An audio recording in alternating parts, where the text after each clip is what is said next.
இதில் ஒரு ப்ராப்ளம் வச்சுட்டு மல்டிபிளர் கண்டிப்பாக போட்டு வச்சு ஓகே இது பார்த்தீங்கன்னா இதில் வைக்கும்போது படிக்கும் இல்லை ரீடிங் வரும் வீப்பு இல்லை ரீடிங் எது வந்தாலுமே இல்லையே வந்து ஏன்னா ஒரே இது வேர்ஃபுல்லாக வந்து பார்த்தீங்கன்னா ரீடிங் மட்டும் அப்படிதான் ஓகே.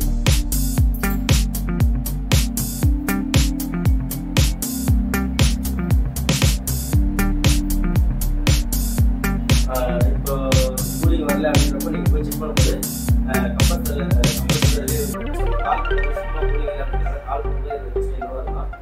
நேரத்துலாம் கூலிங் இருந்தா அதாவது இது கால் பண்ணப்போ இதுக்கு முன்னாடியெல்லாம் கூலிங் நல்லாவே இருந்துச்சு. முன்னாடியெல்லாம் கூலிங் நல்லா கூலிங் கிடைச்சிட்டு இருந்துச்சு. இன்னைக்கு தான் கூலிங் இல்லை.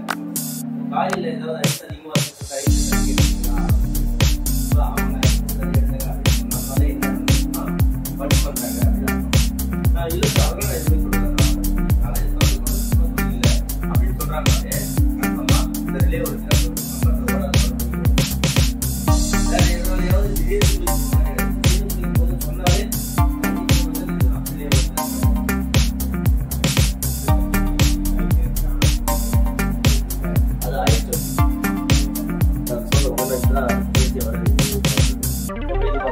அடுத்தது கூலிங் இல்லைன்னு இன்னொருத்தர் கம்பெனி கால் பண்றாங்க. அவங்க என்ன பண்ணிருப்பாங்க, அவங்க கிட்டே அதே கொஸ்டின் கேட்பாங்க, உங்களுக்கு எப்பங்க கம்ப்ரஸர் ஆஃப் ஆச்சு சாரி கூலிங் வராமல் இருக்குன்னா 1 வாரமாவே அப்படிதாங்க இருக்கு அப்படிமா.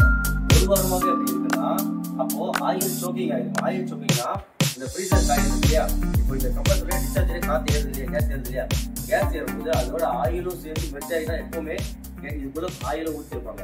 அந்த ஆயிலும் கேஸும் மெர்ஜ் ஆகி தான் நமக்கு வந்து சர்க்குலேஷன்ல இருக்கும். அப்படி இருக்கும்போது அந்த ஃப்ரீசர் காயில் போயிட்டு அப்படியே ஒரு 4-5 வருஷம் ஆகும்போது கொஞ்சம் கொஞ்சம் ரப்பரப்பா ஸ்டோர் ஆகி அதிகமான ஆயில் ஸ்டோர் ஆகி நிற்கும். ஆயில் அதிகமாக நின்றுச்சுன்னா கூலிங் இப்போ கஸ்டமர் சொல்லும்போது 1 வாரமாவே எனக்கு அப்படிதான் இருக்கு, இல்லை 2 வாரமாவே அப்படியே தான் இருக்கு அப்படின்னாங்கன்னா அப்போ ரொம்ப நாளாவே நடந்துருக்கு. அப்போ கம்ப்ரஸர் ஓடிட்டு தான் இருந்திருக்கும்.